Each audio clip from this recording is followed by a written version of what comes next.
I would like to call to order the meeting of the Arlington Board of Trustees on May 17th, 2022 at 8 a.m. Our action item today is the canvass election returns for trustee election held on May 7th, 2022. Dr. Cavazos? Thank you, President Mason. You have before you a set of materials relating to the results of the trustee election, which was held Saturday, May the 7th, 2022, to elect trustees to 3-year terms for places 4 and 5 on the Board of Trustees for the Arlington Independent School District. The set of materials you have before you include the following: an official cumulative report of early votes and election day votes for each candidate from Tarrant County Elections Administration, and an official precinct report by polling location from Tarrant County Elections Administration. The results of the election are as follows. Place 4, Daphne Jackson, 4,072 votes. David Wilbanks, 6,727 votes. Anita Scott, 2,438 votes. Place 5, Kelly Burke, 5,518 votes. Justin Chapa, 8,083 votes. If you accept this canvass of election to fill 3-year terms for places 4 and 5 on the Arlington Independent School District Board of Trustees, it would be appropriate to hear a motion to approve the canvass at this time. Thank you, Dr. Cavazos. Is there any discussion? Seeing none, I move to approve the election results for the trustee election held on May 7th, 2022 for place 4 and place 5. Is there a second? I'll second. Okay. Motion by Mrs. Mays, a second by Mr. Chapa. Please vote.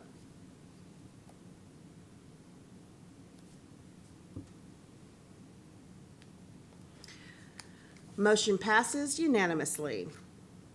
It is now 8:03 a.m. and this open meeting is adjourned. Thank you.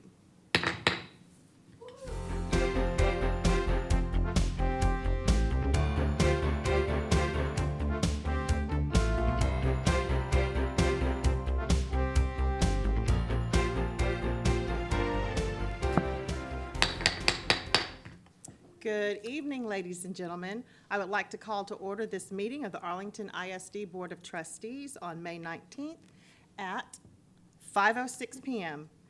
Members of the public may access this meeting via AISD website at www.aisd.net. One or more trustees may participate in this meeting via video conference call. A quorum of the Board of Trustees will be physically present at the administration building. First on our agenda is the swearing in of our school board trustees, and presiding over that swearing in will be Honorable Judge Kernett. Before I ask Judge Kernett to say a few words, earlier today, Mr. Chapa took his oath as a trustee and was sworn in consistent with the law. Mr. Chapa will now participate in a ceremonial swearing in and again take the oath of office in a public setting. Ms. Honorable Judge Kernett, you may approach. And where's Justin? Right. If I look at him. Where does he see us? He's on the side. Okay, Justin, can you see us? Awesome. Right. I could, and now I see. Oh, now I see you. All right, good deal. It's my honor to be here to swear in two good friends, David and Justin. I am so thrilled that you're back on council.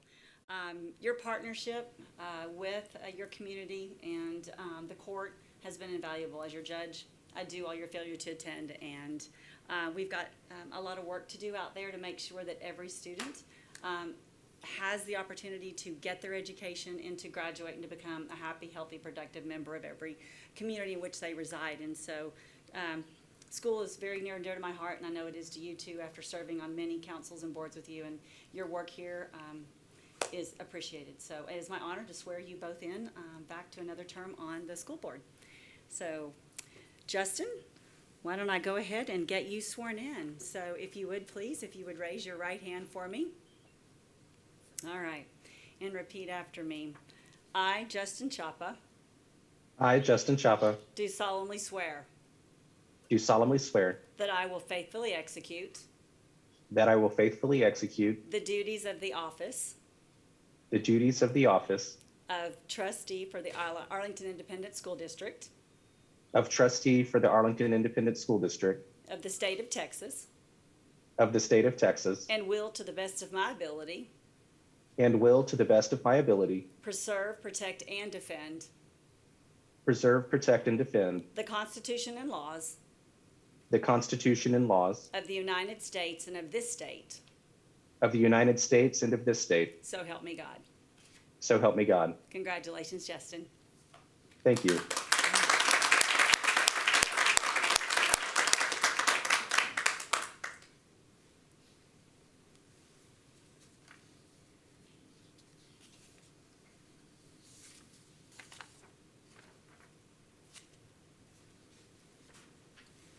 Congratulations, Justin, and can I have my family come join me for my swearing in?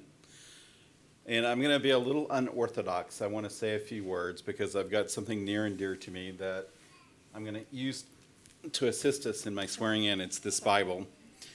And I think a few words are in order on why I'm using this particular Bible. I was asked repeatedly during the campaign why I want to serve as trustee. And I always give the same answer, and that is, it's for the kids. I want to help build the kind of district that parents want to send their kids to, and with the kind of schools that our students deserve. And as our strategic plan says, make sure that all students graduate exceptionally prepared for college and career. But last week, as I was going through looking for some cables I needed for work in my closet, in my office, I noticed this Bible. And I realized there's more to the story. I realized serving our community is in my blood. This Bible here is the Bible of my great-great-grandfather, Hiram Henry Wilbanks, and his wife, Permelia Ann Frances Hell. And also included in this Bible is the details of my great-great-great-grandfather's life. And that is, he chose to pick up his family from Tennessee and move to this great state. Actually, it was the Republic of Texas in around 1837, when it was just a young republic. And after receiving his first land grant of 640 acres, when his older sons, including Hiram Henry, were eligible for their own land grants, picked up 15 years later and moved to North Texas in what was then Indian Territory. But Gardner Wilbanks worked to help incorporate that land into a new county, the county of Johnson County today. And in fact, was elected as a county commissioner to the first commissioner's court in Johnson County. But he just set the example for a long line of descendants who served their communities. First up was Hiram's brother, my great-grandfather's brother, Alan Nance, who was postmaster of the community there in southwest Johnson County where the homestead was. But Hiram's grandson, Hicks Wilbanks, would go on to be elected multiple times as sheriff of Hansford County, was a very famous sheriff because he swore he didn't need a gun and didn't wear one. But then Hicks's own grandson, Tom Hazelwood, completed the circle back to Cleburne, Texas, and was elected for over 10 years as mayor of Cleburne, and a long history of 30 years serving Cleburne behind the scenes on several committees.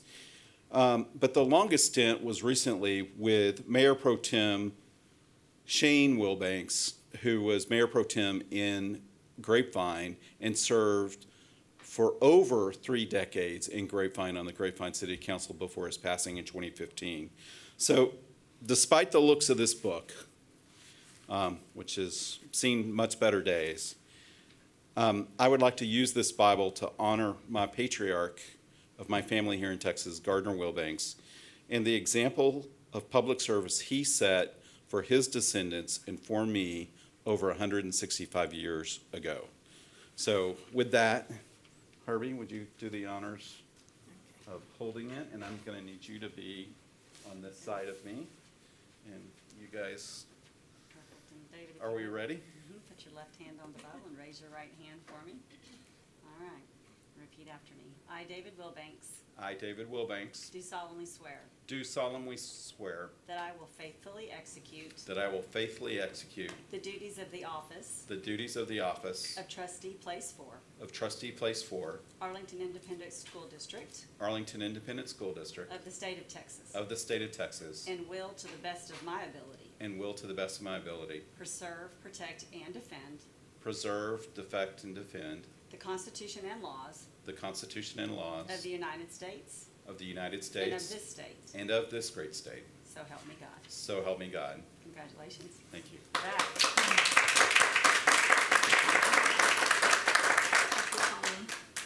Congratulations.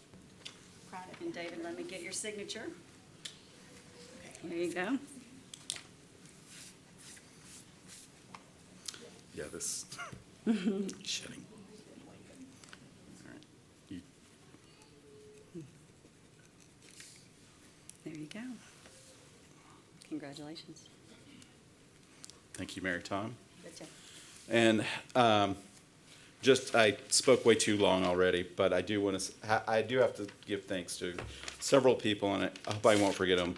First and foremost is my family, especially my wife, who puts up with me being gone so long and a lot of missed dinners, although I think they kind of enjoy it when I'm here and they get to have free night wherever they want for dinner. But also my kids, who are a constant reminder of why I do this.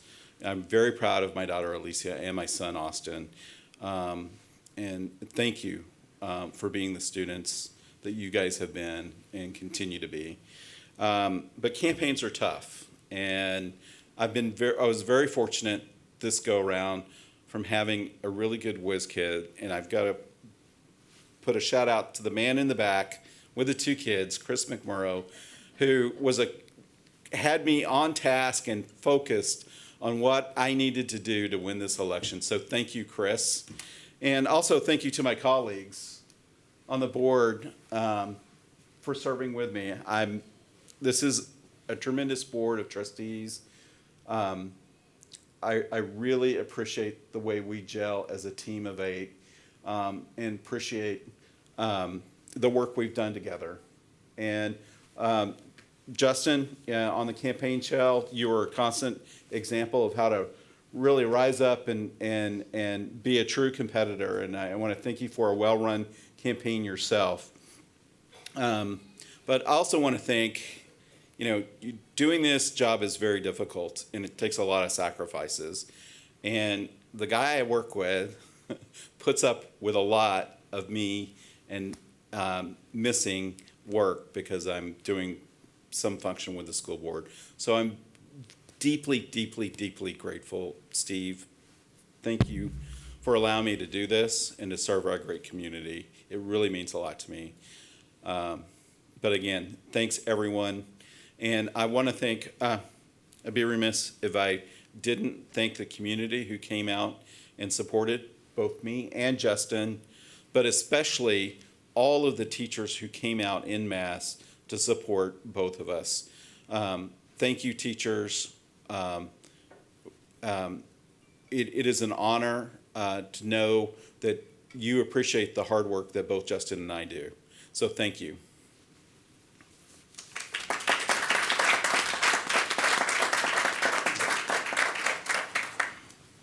I would like to thank everyone who is in attendance today to watch the swearing in of our re-elected trustees, David Wilbanks and Justin Chapa.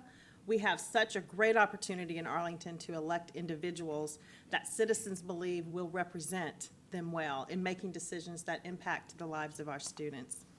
So the Board of Trustees on May 19th, 2022, beginning at 5:18 p.m., will convene in closed session pursuant to sections 551.071 through 551.084 of the Texas Government Code in accordance with the Texas Open Meetings Act for the topics set forth on our agenda. We will reconvene in open meeting at approximately 7 p.m. Thank you.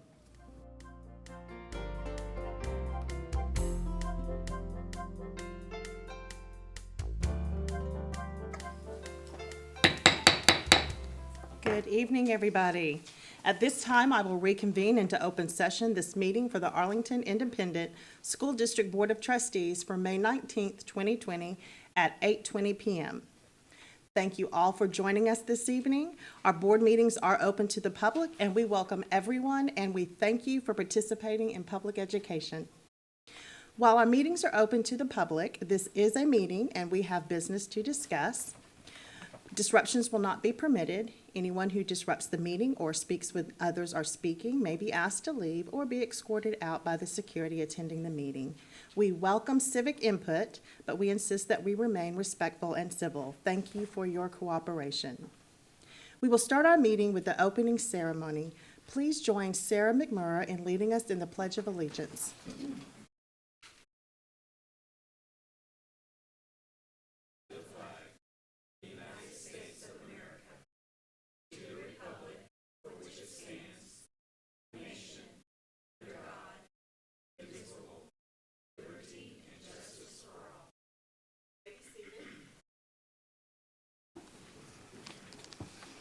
Please silence all cell phones and electronic devices to avoid any disruptions to those around you. And now, if you would please join me in a moment of silence.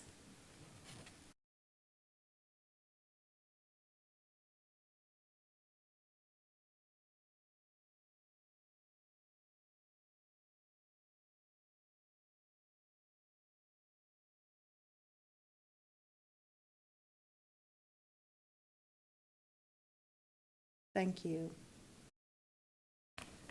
So one of the items which preceded this portion of the meeting was the swearing in of our re-elected trustees, David Wilbanks and Justin Chapa. Congratulations on both of your re-elections.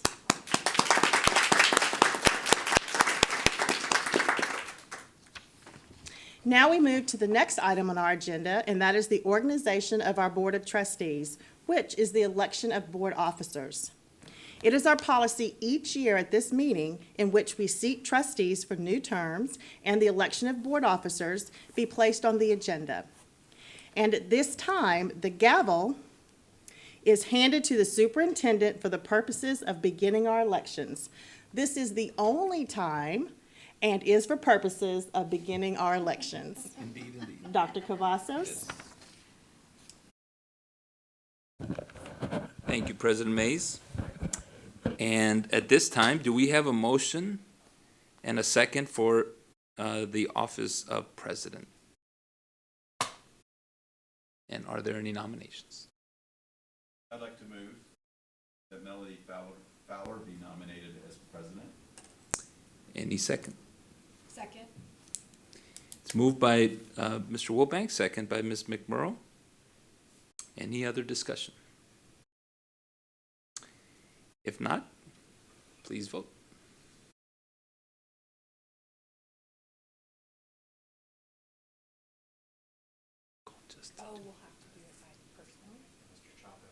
So we've got, sorry. Okay, so Mr. Chapa, will you please vote yes by raising your hand or no by not moving at all? I vote yes.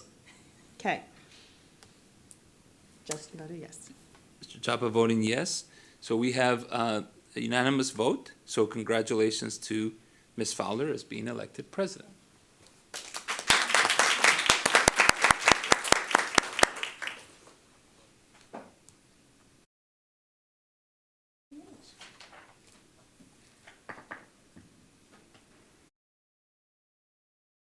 Thank you, Dr. Cavazos. You can have the gavel back. There's your gavel, Mr. President. Thank you.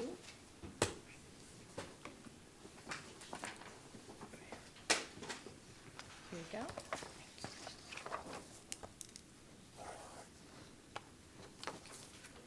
Use this one. Do we have a nomination for vice president? Hello, hello. Is this mic on? There you go. Okay. I would like to make a motion for Justin Chapa as VP.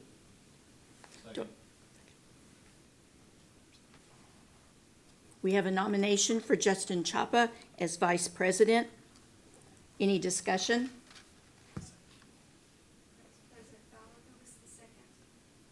Aaron Reich, Dr. Reich.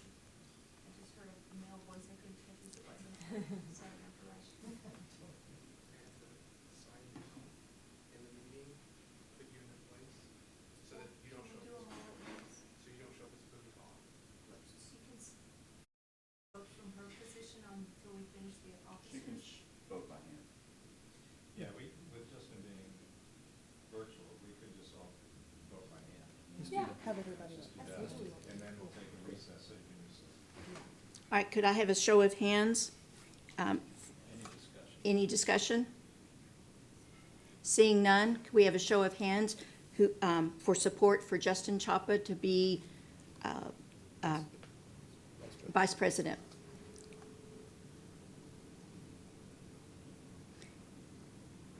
The vote is unanimous. Justin did not vote. Oh, Justin hasn't voted? And we can call it out too, that's what we've done in the past. So call Justin. He just raised his hand. I vote yes.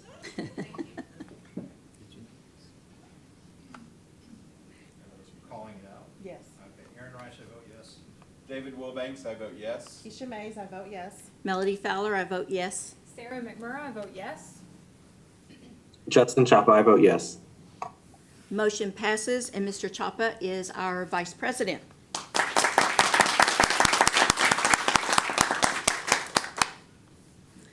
Do I have a nomination for Secretary? I'll nominate Mrs. Sarah McMurrah for secretary. Do I have a second? All right, so the nomination for Ms. Sarah McMurrah has been made for Secretary.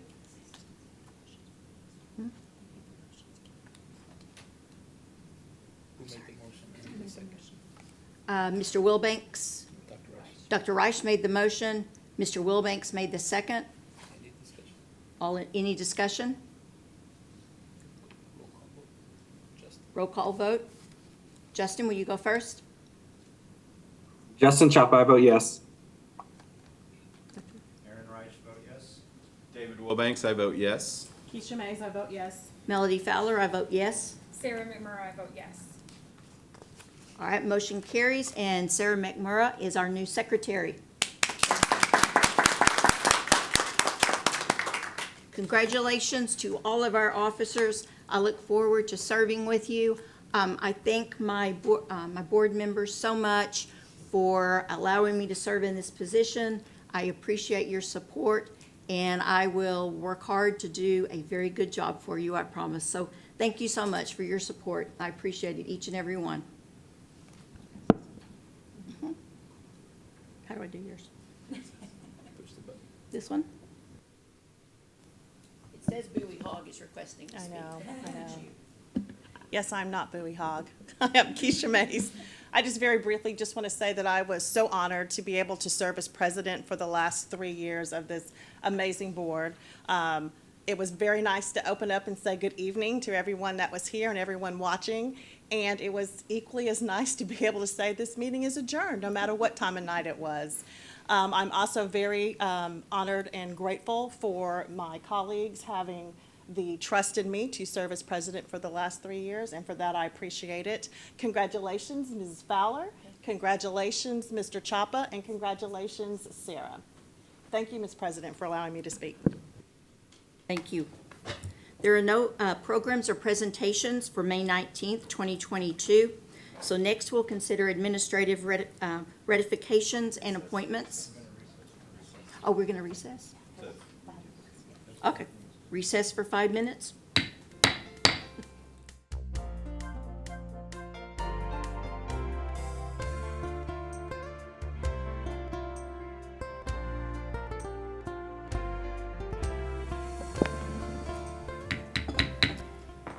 And I'll bring the meeting back to order.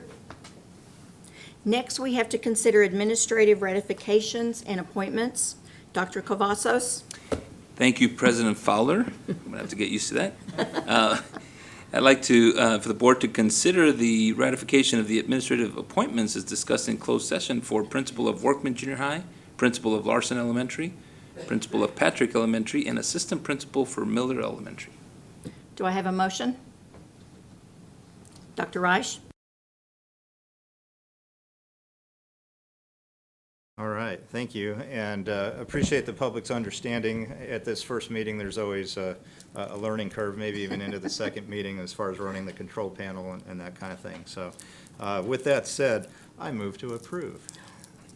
I second.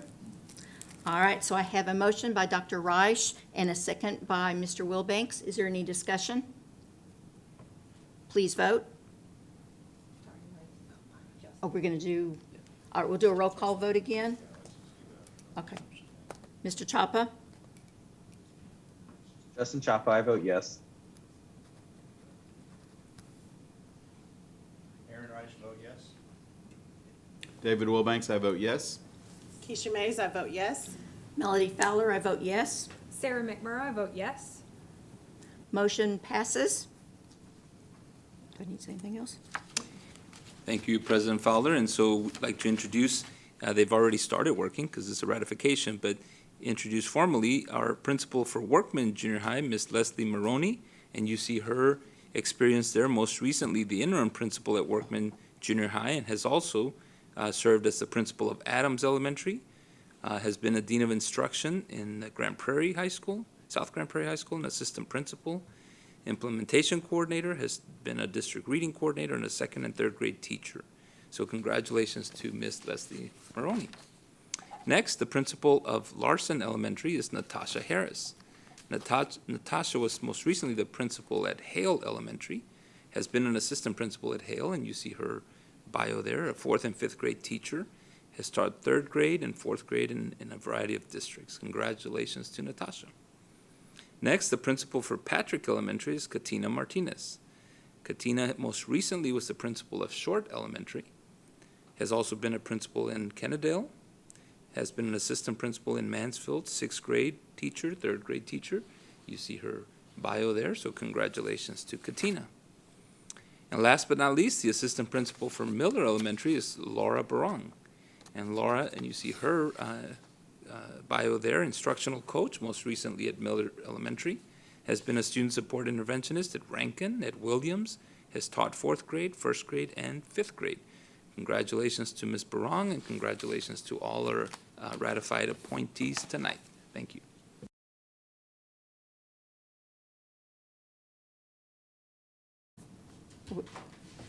Any discussion? All right, should we vote? We already voted. Why is mine still up there? Okay, thank you. All right. We now come to the time for open forum for agenda items. Do we have any people signed up to speak? Ms. Benjamin? President Fowler, we have one person signed up to speak on the open forum for agenda items at this time. We have 3 that are signed up to speak later in the non-agenda time. Thank you, Ms. Benjamin. Do I call his name? Yeah. Stephen Poole. Please come to the podium.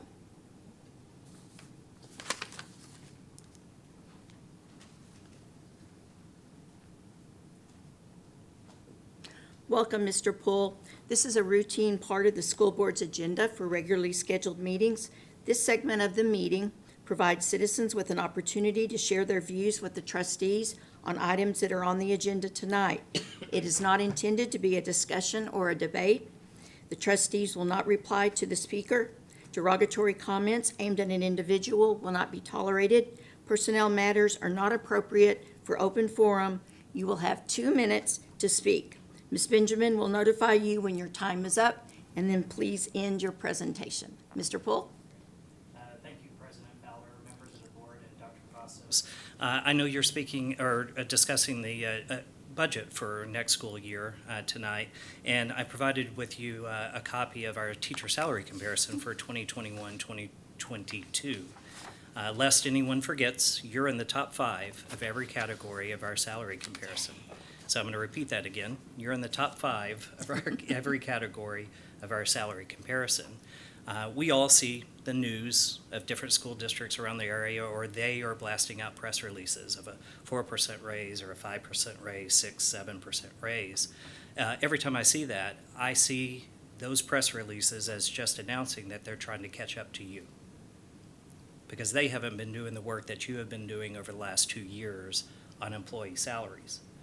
The back-to-back 4% raise is what puts you in this position where you are right now, not only for teachers, but all job categories. So I'm not worried when I see other school districts saying they're doing 6, 7. They're catching up, but you have the momentum, and that's something that I'm going to encourage you to continue tonight. Don't lose that momentum that you have built up. The employees recognize it, and they see it, and they're thankful for it. But this is going to be tough hiring times. We need to retain every employee. We also need to make it attractive for people to come work in Arlington ISD. And the sooner that you could announce salaries, it may go a long way to build up further goodwill with current employees, and allows your HR department to go out there and recruit heavily too with those new pay scales. So I appreciate everything that you do in your roles as a Board of Trustees and Superintendent. When it comes around employee compensation and the budget for next year, I know it's tough decisions and tough work, but I know you all work very well with the interests of the employees at heart. Thank you. Thank you, Mr. Poole. Next on our agenda are action items. Do we have Dr. Cavazos? Thank you, President Fowler. And so the first action item is to consider the acceptance of a trustee resignation for your consideration. I'd like to make a motion to consider the acceptance of trustee's resignation. Mr. Bowie Hogg. Do I have a second? No. No. I second. All right, so I have a motion from Ms. Mays and a second from Mr. Wilbanks. Any discussion? Motion passes? No. We need to vote? Well, I guess I'm still hot. I didn't realize that. I'm glad I didn't say anything under my breath over here. For those that aren't aware, which I hope is nobody, Mr. Hogg was successful in his city council bid. And, of course, he can't hold two elected positions simultaneously, and as a result, he still had a term left on this board that he had to expire and resign officially from. And that's why we have to formally do this, so that we can go forward into the future in consideration of adjusting our board with his now vacancy. So that's what this is all about, in case anybody's wondering what happened to Mr. Hogg, but I don't think anybody is. Thank you, Dr. Raj. We'll do a roll call vote. Mr. Chapa? Justin Chapa, I vote yes. Dr. Raj? Aaron Reich, vote yes. David Wilbanks, I vote yes. Keisha Mays, I vote yes. It pains my heart, but Melody Fowler, I vote yes. Sarah McMurray, I vote yes. All right, the vote carries. And we accept the resignation of Mr. Bowie Hogg. Next on our agenda is discussion item B, Student Code of Conduct. Action item. Thank you, President Fowler. This evening, we bring for your consideration the 2022-2023 Student Code of Conduct. We bring this every year as a consideration for any revisions to the Code of Conduct. And we've worked with the Governor's Committee to go over the revisions. Many of the revisions are pretty standard. They're actually recommended by legal, either changes in law or wording that needs to be clarified. And so the committee has gone over that. Dr. Hill has a brief presentation about the highlights of these changes, and then we'd ask for you all's consideration. So thank you, Dr. Cavazos, and President Fowler. Congratulations. We'll move right through this process, just kind of, again, the highlights and then the recommendation. So this all starts with a board policy AE local that the board believes that the school environment impacts achievement. And so it's through that lens that we look at any revisions to the Student Code of Conduct.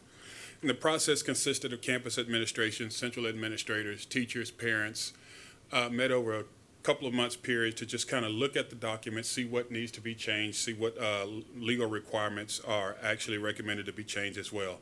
The current Code of Conduct was reviewed by departments for reviews and recommendations as well. The recommended changes and additions include general authority to impose discipline for off-campus online conduct that causes a substantial disruption to school. Address some Title IX requirements for the investigation procedures, investigating complaints of sexual harassment as required by law. Also, changes included students who are found to have intentionally or knowingly or recklessly caused bodily injury to an official may be removed from a UIL activity. And you may be aware of that in some things in the media in the past with athletics, and so that we wanted to add that in the Code of Conduct. Defining Title IX as federal law that prohibits discrimination based upon sex, and changing the word ARD or the acronym ARD to IEP for special education consistency throughout the document. Again, more consistent with RTI being changed to MTSS or multi-tier systems of support, replacing SSI, the Student Success Initiative, replacing that with the requirements of House Bill 4545 for accelerated instruction, and then just adding some more general definitions for clarity. And then just other grammatical or changes that really don't impact the content of the document. Again, it was very minor changes, if any, and the review process, again, reviewed by Central Administration, our legal office, and the Board Governance Committee. And you all have been provided a detailed packet of all of these changes for review. Again, that was reviewed in detail with the Governance Committee. So at this point, administration would recommend the board approve the 2022-23 Student Code of Conduct that is as it is presented. Thank you, Dr. Hill. Do I have a motion?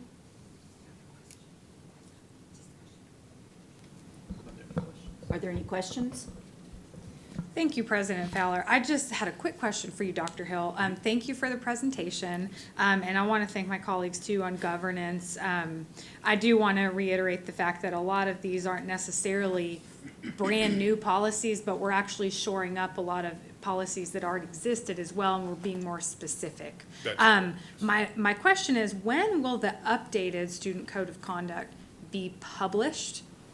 So our process generally is once the board approves it, Okay. then we will publish it online, definitely before the beginning of the next school year. But as soon as we can get these edits are already there, but we're just waiting on board approval. And it can be accessed on AISD.net? Yes, All right. definitely. Thank you. Mm-hmm. Thank you, Ms. McMurrow. Any other discussion or questions? Seeing none, do I have a motion? Yes, thank you. I recommend approval of the proposed 2022-2023 Student Code of Conduct as presented. Do I have a second? I second. I second. Thank you, Ms. Mays. So I have a motion from Ms. McMurrow and a second from Ms. Mays. Just point of clarification, Ms. McMurrow, you said I recommend, but you move, correct? For the official record, we can't recommend, we must move.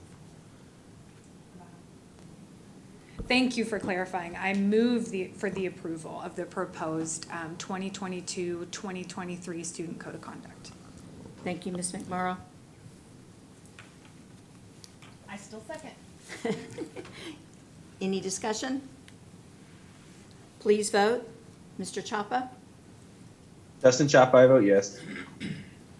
Aaron Reich, I vote yes.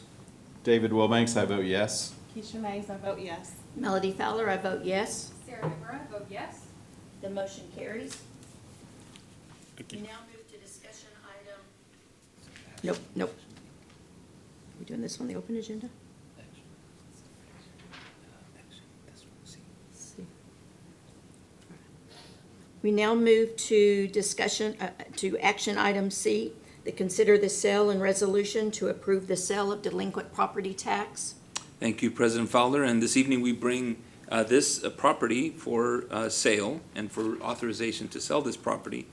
It is a delinquent tax property, and it's been described in the board packet, and we ask for your approval.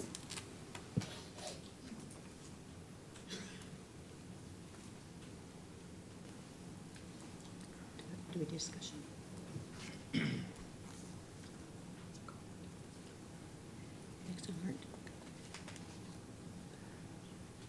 Do I have a motion? Madam President, we discussed this item in the Finance Committee, and this is extremely favorable to the district to get this particular parcel back on the tax rolls. So with that, I move to approve the sale and resolution to approve the sale of delinquent tax property described as 0.337 acres, more or less, Lot A, Block 18, Arlington Terrace Edition, located in the city of Arlington, Tarrant County, Texas, also known as 1713 Daniel Drive, Arlington, Texas. Do I have a second? Second. I have a motion from Mr. Wilbanks and a second from Ms. McMurrow. Any discussion? Seeing none, let's vote. Mr. Chapa? Justin Chapa, I vote yes.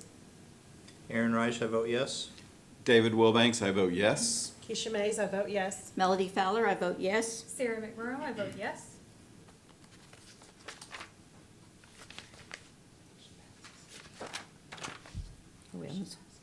Motion passes. It's now time for discussion. Discussion action to consider the 2022-2023 Board of Trustee meeting calendar. Thank you, President Fowler. And this evening, we bring for your consideration the 22-23 Board of Trustees meeting calendar. And that was sent out to the board, and you have that calendar where we're proposing board meetings for next year. And so we ask for your consideration. Any questions or comments? Seeing none, let's vote. Mr. Chapa? Oh, we need a motion? I'm sorry. Do I have a motion? I move approval of the Board of Trustees meeting calendar. Do I have a second? Second. All right, so I have a motion from Mr. Wilbanks and a second from Dr. Reich. Any questions or comments? Seeing none, let's vote. Mr. Chapa? Justin Chapa, I vote yes. Aaron Reich, I vote yes. David Wilbanks, I vote yes. Keisha Mays, I vote yes. Melody Fowler, I vote yes. Sarah McMurrow, I vote yes. Motion passes.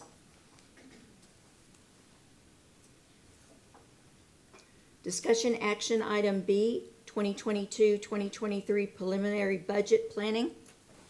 Thank you, President Fowler. And this evening, we bring a presentation regarding our preliminary budget for the next school year. And we had a discussion at our last board meeting as the planning of this budget continues. And as we noted the last board meeting, and I think we'll note again several times this board meeting, these are challenging times with our budget and throughout the state, really throughout the country, as we deal with different factors of rising cost, inflation, needing to stay competitive, needing to keep that trajectory of competitive compensation for our employees. We know that when we made a bold compensation adjustment and gave raises 2 years ago of 4%, and then last year of 4%, for example, was very bold, but it was also very necessary. And that momentum is something that challenges this budget, but it's important, I think, to mindfully consider all those things. We also know that we have ESSER funds. We have this opportunity to catch our students up. We know there's a lot of challenges with that. We know there's challenges with staffing. So all those things come into play. So I know every year we talk about a difficult budget and a challenging budget. This is, again, one of those years with different variables. And so I want to thank Ms. Moss, as she has been leading this effort with her team and the entire district. And so tonight we present that preliminary budget planning. We're going to go through some different views of the budget for next year. And then we'll certainly be open to discussion. So Ms. Moss. Thank you, Dr. Cavazos. President Fowler, congratulations. Again, as Dr. Cavazos said, this is our third budget planning update, I think, for the 2023 budget that we're bringing to you. You're very familiar by now with the timeline here. Based on this current timeline, we're looking at scheduling the budget to be adopted at the June 21st board meeting. And this is just a reminder of our enrollment, some of the items that we use to pull the budget together. We're anticipating a drop of approximately 708 students, so we're projecting 55,603 students for this next fiscal year. And this is just a reminder again of our taxable property value trend. You've seen this before. We've talked in detail about how we've calculated and estimated that July certified estimate. And we're looking at that $36.8 billion. That is based on our April estimate and then historical trends for those estimates. So we've provided tonight with you some preliminary numbers, as Dr. Cavasso said. We'll start out with our general operating fund. This is where the funds are used for daily operations, and it's funded by our state and local revenue, property tax collections, and then miscellaneous revenue. So I want to start with our assumptions. What are we using to assume our revenue numbers for the general operating budget? We've talked again at our previous meeting about the property value increase and how we calculated it. We are projecting a 5.29% property value increase based on that April estimate. Our M&O tax rate reduction, we're looking at that being compressed to 1.0576, and of course, as a result, reducing the burden on taxpayers. Again, our enrollment decrease of 708 students, and we're projecting an attendance rate of 91.5%. We know with the pandemic, those attendance numbers have declined, and so our best estimate right now is 91.5%, and we're building the budget based on that. And then federal revenue that you'll see, the ESSER indirect cost, and also SHARS, our Medicaid program. And so positions and some of the assumptions surrounding our payroll. For the general operating budget, we're looking at 7,000, just over 7,600 positions in that fund. We're also looking at adding 51 additional pre-K teachers and 51 additional pre-K teaching assistants. So if the board will remember, we assigned fund balance of just over $5 million for those items, and we will be using those funds to fund those 51 additional teachers and pre-K assistants. The other assumptions for payroll are adjustments just due to staffing ratios that we do every year. Some go up, some go down, and all of that is included in the budget. So based on those assumptions that we just went over, this is how our general operating budget looks currently. I'll start with that dark gray column. That's the preliminary budget that we're bringing forward tonight, and it shows a deficit budget of $16.8 million. I will add that there is no general pay increase included in this amount. So any pay increase would be on top of that projected deficit budget. If you'll look at our original budget for the 21-22 fiscal year, or the current year, the board adopted a $12.9 million deficit.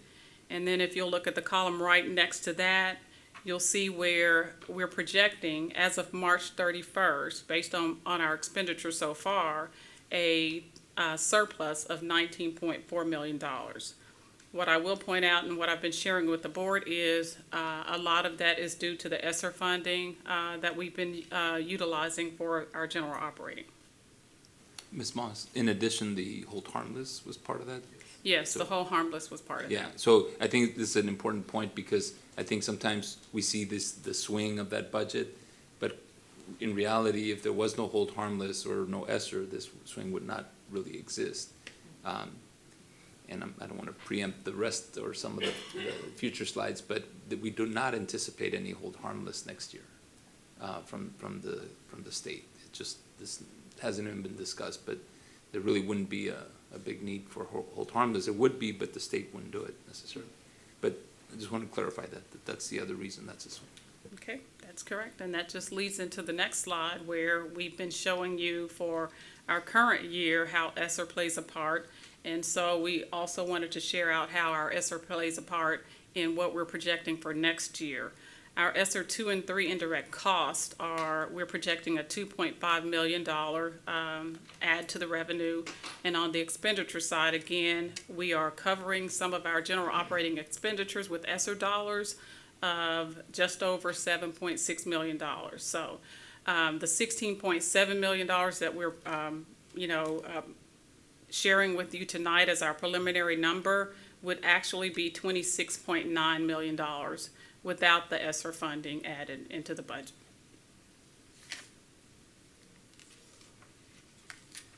We've also talked in a previous meeting about recapture, and I wanted to spend just a little time tonight in going just a little deeper in what happens if the district is recapture. Based on the numbers that we're presenting tonight for general operating, we are not yet classified as a recapture district, but I did want to go over that. And of course, you know that recapture is just wealth per student, and our Texas Education Code calculates that number for us. And so we'll just kind of go over what happens if we are recapture, what the timing is for us being recapture, and what we're projecting there. So round about July 15th, the Texas Education Agency notifies districts if they are subject to recapture. So they'll look at our summary of finance and do the calculation to say, are we or are we not recapture? We have a revenue template that we use ourselves on a regular basis. Ms. Sheena Jocelyn and her department calculates that, and it will tell us whether or not we are recapture. I will tell you that if not for the whole harmless, we probably would have been recaptured this year. We know we're not going to be held harmless. More than likely we're not, and we're not counting on that. So for the 2024 year, it could be that Arlington sees some recapture. At what amount yet, we've not yet calculated, but it looks like in 2024 or 2025, we could begin to be recaptured. Again, in July of this year, TEA would notify us. We don't look to be notified this year, but the next July of 2023, we could be notified.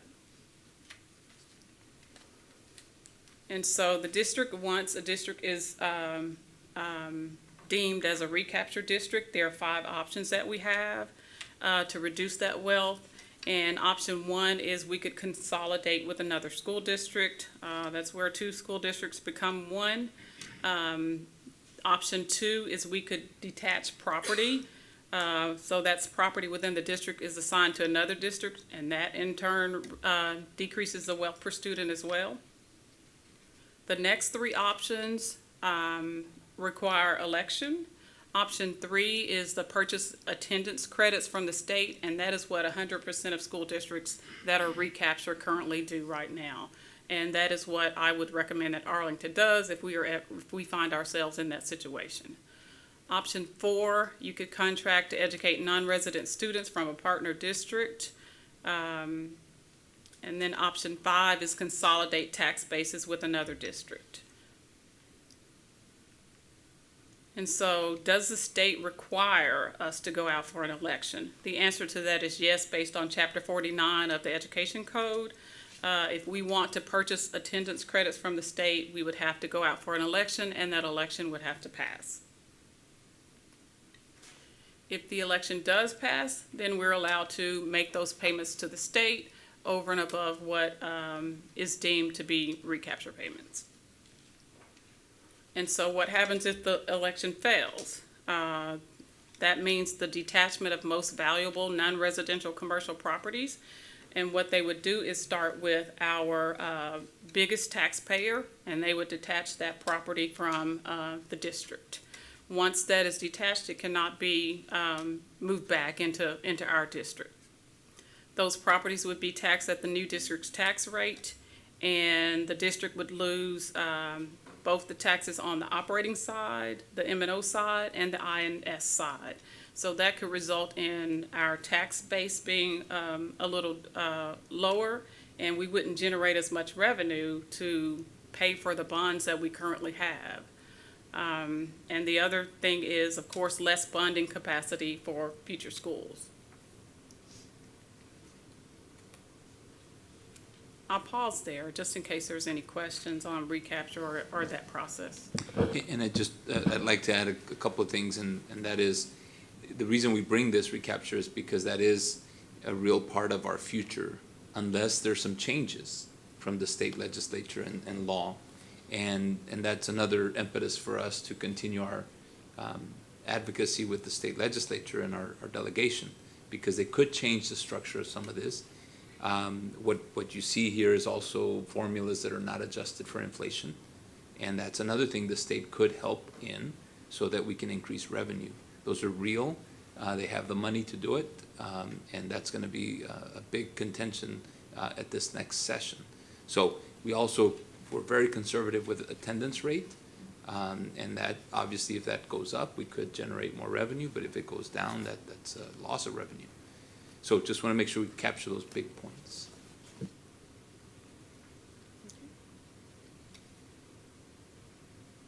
Dr. Reich? Thank you, President Fowler. And Dr. Cavazos, to that point, a couple of questions and thoughts there. Yeah, let's hope that the needle does move in that direction. I know we'll be advocating, as we always do as a district, very engaged this session coming up. There's a lot of forces that are potentially against us on it. So I'm a bit concerned with the attendance rate, and it's for either you or Ms. Moss, on the attendance projection of a reduction of 708 students. What is that based on and why? And so we partner each year with our demographer, Templeton, and they actually make those calculations for us. If you'll remember in the previous update that we gave you, we showed you our enrollment trend, and it's been trending down for several years. And just based on what we get from Templeton, some in-house numbers that we calculate as well, and estimations, that's the number that we land on. I will tell you, for the last, other than the pandemic, the year of the pandemic, for the last several years, those numbers have been coming very, very close, those calculations have. Now, we also hope that the students come back, and if it is, it's just going to be a positive to the budget. But right now, based on historical trends, that's what we're calculating. Okay. Yeah, we can hope. And I know you are working as the district very hard and trying to find those students that are not in the system anymore, et cetera. And Can I add just one Yeah. thing, Dr. Reich? So big picture on this with enrollment in particular, the state also did not grow in enrollment. In fact, the state was growing about 80,000 to 100,000 students a year, and that stopped. And our demographer in Arlington is a very unique situation as well, because we are highly dependent on mobility. And so there's a lot of moving in and out throughout the year. The net effect is usually a small, it used to be pre-pandemic, a small either increase or decrease. What's happened the last 2 years is that mobility stopped, and the state didn't have the 100,000 student growth. Hence the money they have in their budget, because that wasn't provided to the education because they didn't have to spend it. But we're seeing the effects of that too with Templeton's review, the demographer. The other thing that is real is housing in Arlington. Expensive to live in Arlington, getting more expensive to live in Arlington. So that mobility is also affecting us negatively. And finally, birth rates that have not really come back. It's been a trend down. Big strategy with universal pre-K is if you can, and we've said this before, if we can increase that cohort in pre-K, it becomes a bubble.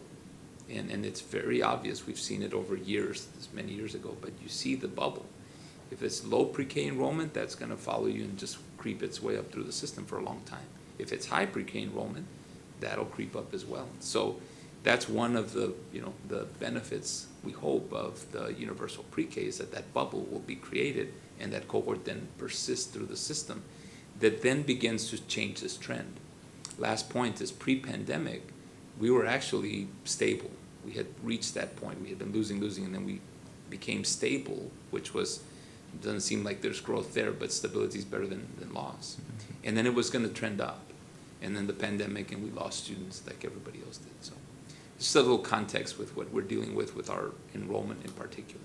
Yeah, and with, what is the pre-K enrollment data trending right now? So the data is actually trending very strong, in compared to enrollment this time last year, even pre-pandemic. We're still not at our goal, but it's very early for pre-K to be at its goal. But it's trending very well. 3-year-old pre-K is trending very well as well. So we do anticipate hitting our target, which would be that bubble that we're hoping for. But that's an investment, right? Because that also costs the district money. But right now it's trending very well, and I thank our marketing communications, Dr. Orsini and her department for that effort, because it is trending well. Transfers for pre-K as well. So if we don't hit that target, will this 708 number be larger? Is the 708 including meeting that target then? It is. Okay. Yeah, we're very conservative in our, and quite frankly, there's nothing that has shown us. We had this discussion, if you remember, before or during the pandemic. We'll get those students back. The 2,000 will come back. Well, there was nothing showing in any district showing that data. So we didn't plan for that, and they didn't come, you know. So we're very conservative with this estimate, hoping to obviously hit the target and exceed it. Thank you. And Ms. Moss, I appreciate, everything about this is extremely conservative. I know your position is very, very trying during any budget time, but this one especially, with so many changes and influences on from outside forces, pandemic related. On the attendance rate at 91.5, can you tell us what and I know that's low, what the non-COVID usual attendance rate projection is, just so we see the delta there? And so typically, we're right around 94 to 95 pre-COVID. We have no reason to believe next year we're going to bounce back that quickly, which is why we're, again, being conservative at 91 and a half. If it does go higher than that, and if we, do some things to increase that attendance rate, then that's just a bonus for us. But if it goes the other way, we got to meet somewhere in the middle so that we don't, blow the budget.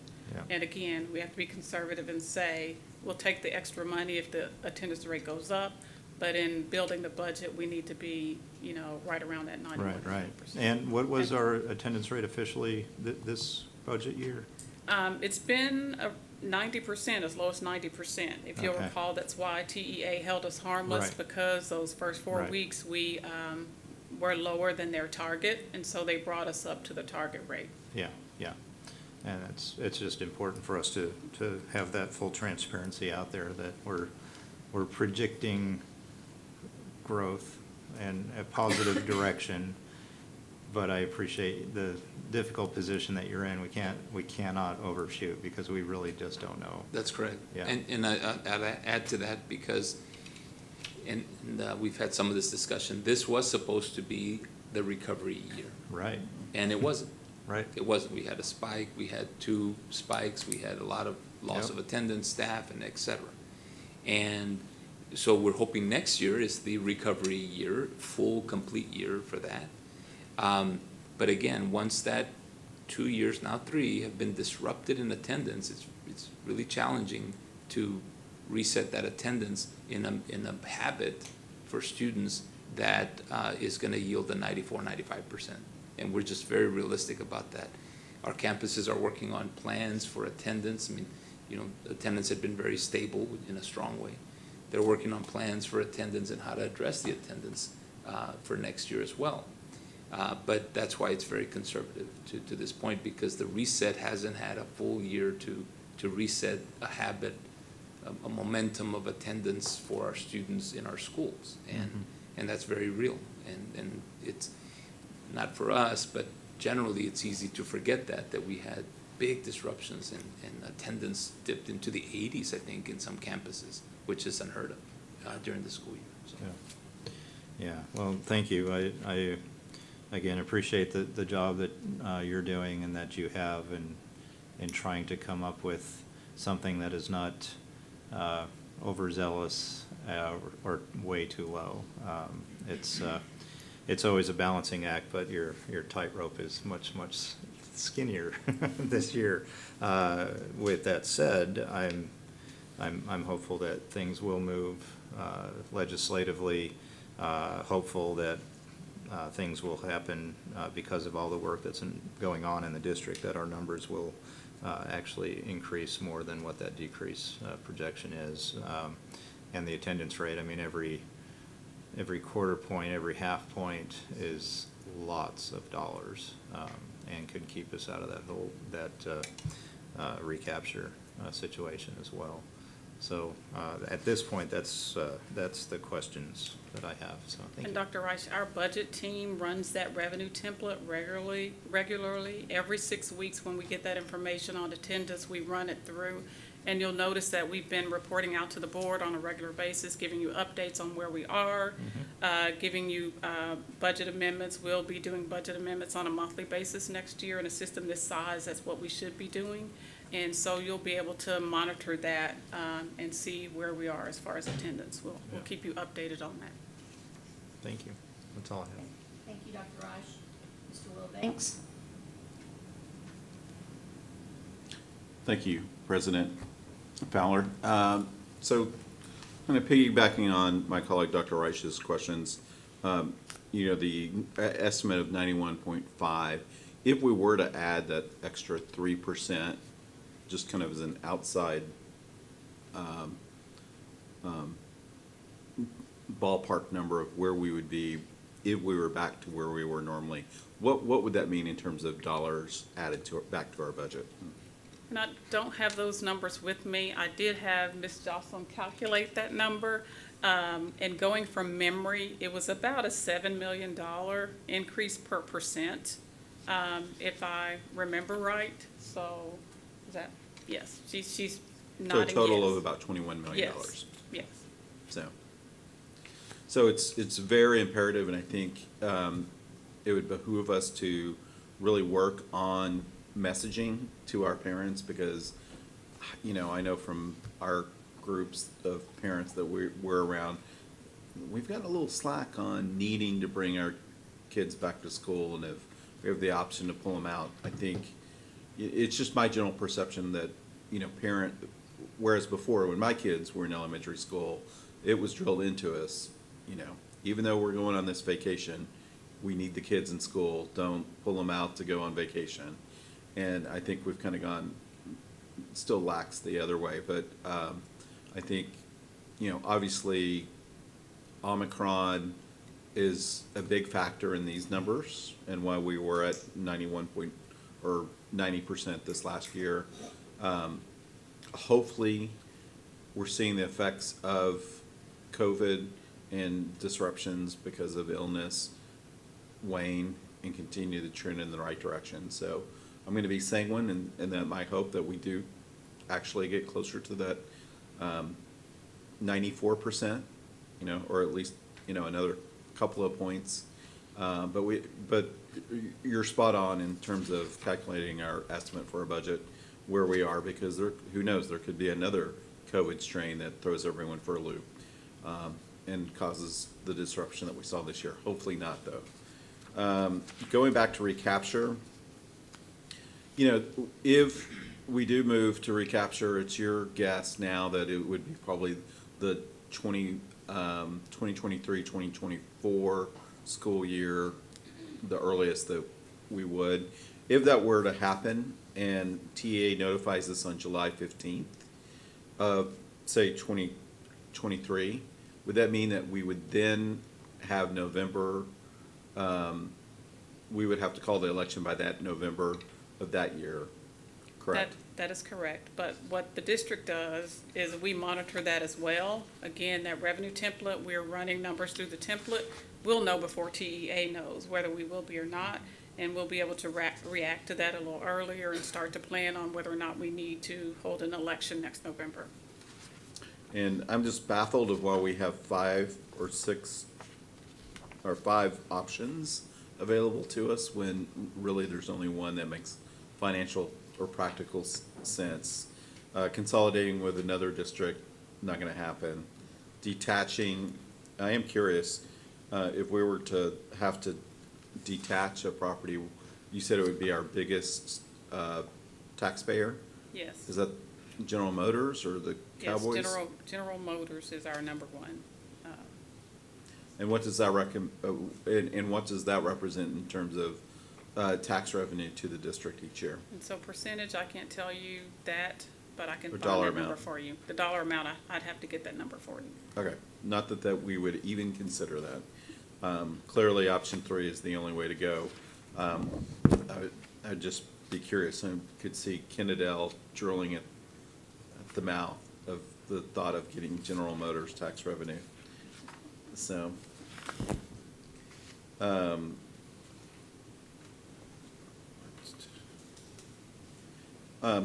and could you, just to drive home the point again, if the election fails and we would go to one of these other, just what a deleterious effect it would have on our ability, on our bond rates. It wouldn't just be our property tax value money, our being recaptured, but then our bond would be affected, whereas in the other option, it's not affected. That's correct. And so obviously, going out to election and doing option, what was it, 3? Yeah, Yes, is the only purchasing thing, attendance credits. choice, and it's kind of a no-brainer with 100% of the districts. It makes no sense we have those other choices, obviously, since every other district chooses option 3.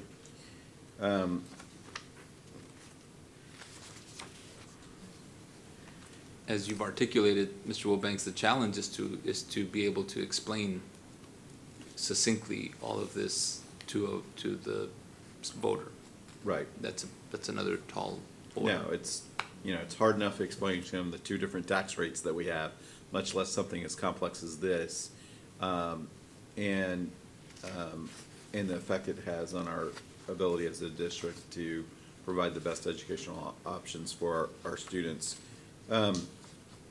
The other question I had was related to recapture.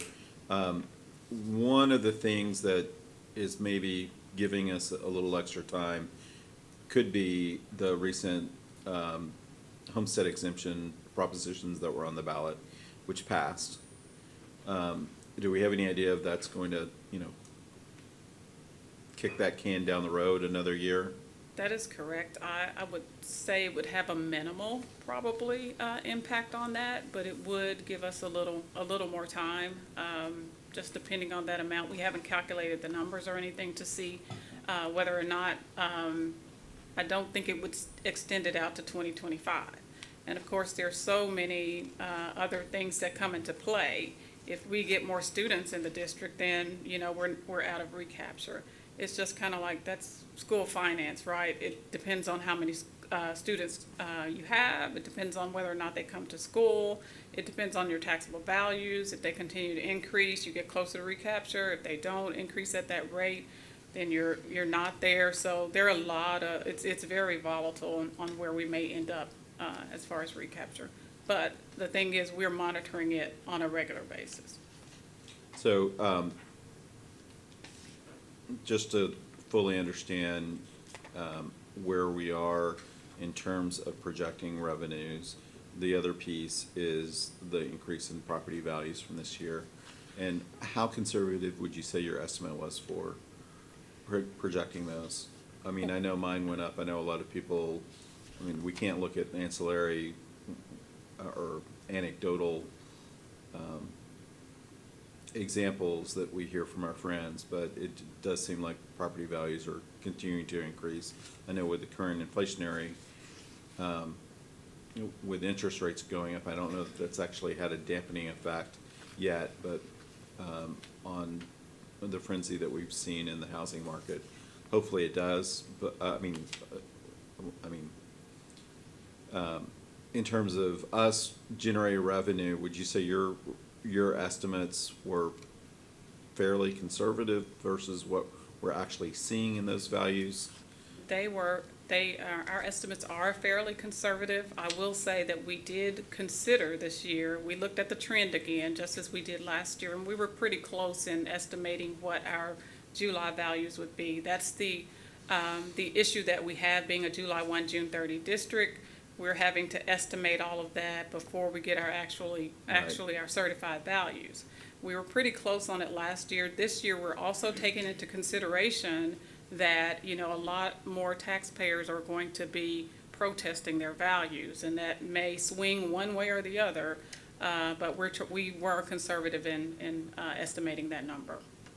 But yet, even though you were conservative, the number didn't come up higher, it came out about Yes. what we targeted in the budget. That's correct. Okay. And along with that, TEA is going to let us know in August what our maximum compressed tax rate would be. We're estimating it right now based on the information that we have and the estimate that we used in that, I think it was 36 billion for certified in July. We're having to estimate that simply because we will not have that exact number until August. Right. Yeah, it was, looked like it was 30, what'd you say? Estimated 36.8? Yes, I think let me see if I can go back. 36, yeah, I see it Okay. here, 36.8. Okay. All right, no further questions. Okay, we'll keep moving. So we're also giving you preliminary budgets for the debt service fund, which of course those funds are used to pay the district's debt. And we're looking at a $5.4 million surplus in that fund. If you'll look at our original budget for 21-22, we were at a $495,000 surplus. If you recall, we refunded some bonds. We did some defeasances on some of our bonds as well to save the taxpayers money on interest. That's why you see the $7.9 million deficit there. We have a slight surplus that we are projecting for 2023. Again, there may be some more debt that we buy down, and there may be more refunding opportunities, so we have that slight balance there for that. Our capital projects fund looks a little different. Of course, this is where we do all the expenditures for our bond projects. And we're looking at a deficit of $389,000. That deficit is really not a true deficit. We've received the revenue earlier, so we just put the expenditures in the year in which we will expend those funds. Our natural gas fund, of course, accounts for our royalties and our interest earnings. And we're looking at a $578,000 surplus there. Again, we were a little conservative there as well. Over the last several years, our royalties have been trending down. You can see that we're projecting them up for this year, but that's one of those that's hard to predict.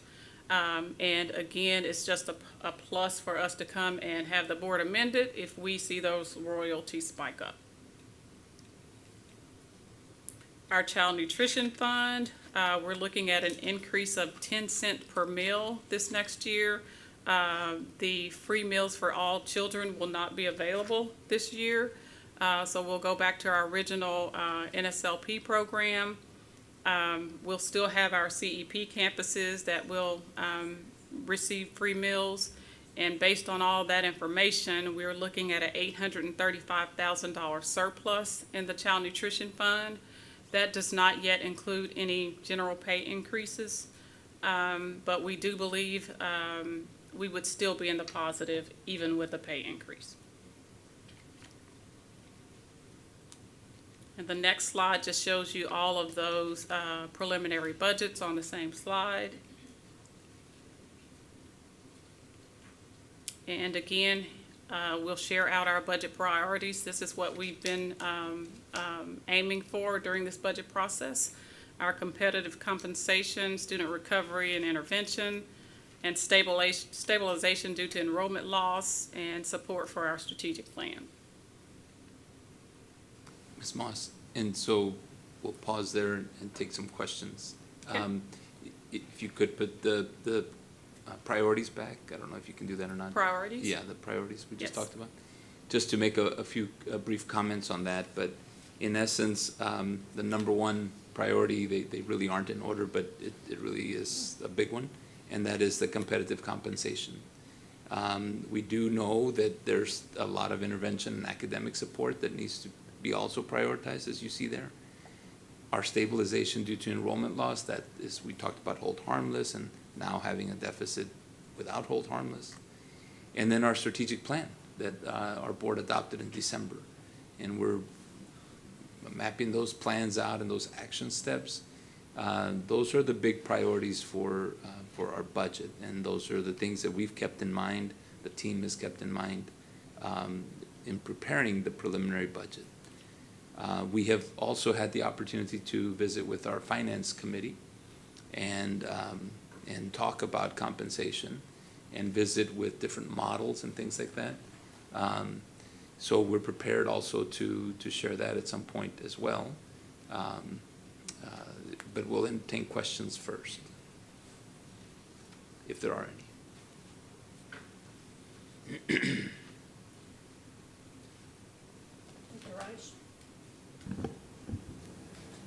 There we go. Thank you, President Fowler. And to your point, Dr. Cavazos, I was actually going to talk about that a little bit. And I actually have a motion, but I'll just go through some discussion and talking points, and after we're all done, if it's okay, I'd make a motion at that point. Competitive compensation has always been, throughout my tenure on the board, the largest point of discussion during any budget time. And as you said, those priorities aren't in any specific order, but when 88, 89, 90% of your budget is dedicated to staff and payroll, it's a point of discussion. We have worked really hard as a board to ensure that our staff, all staff, is paid fairly, market competitively, from teachers, as Mr. Poole mentioned earlier. We're at the top of the charts. We're in that top tier bracket. When I came on this board, we were not at all. And we worked our way up for years, doing so many fiscally responsible-minded things as a board, as staff, and we got there. And then we had one legislative session year that just cut our legs out from under us, and we were all the way back down there, triggering, et cetera, et cetera. I won't go into all the details. The point is, we, through actions that we took, through actions that our citizens supported, we were able to support, at that time, an unheard of 4% increase, which moved us quite a lot up in the charts. And we did it again last year. That's 2 years in a row. And before that, we were arguing over 1%, 2%. 3% was pretty much unheard of. My point is, we turned from trying to get there to leading the pack. And what we have seen in other districts, and I'm not going to throw any one district under the bus, but we've seen other districts go through huge percentage increases, stipends, bonuses, et cetera, to try to be more competitive against Arlington ISD, which is a wonderful position to be in. You throw in then the realities of where we are, the pandemic. This year, we all thought this was going to be our bounce back year, and it's not. It's nobody in education is having a good year. Our teachers are working so hard. I mean, everybody thought this was going to be the year. And even then, we've still recognized, and we offered, an additional payment on that. And it's everybody in the district, not just teachers. The other things that we're dealing with in our world is everything's going up.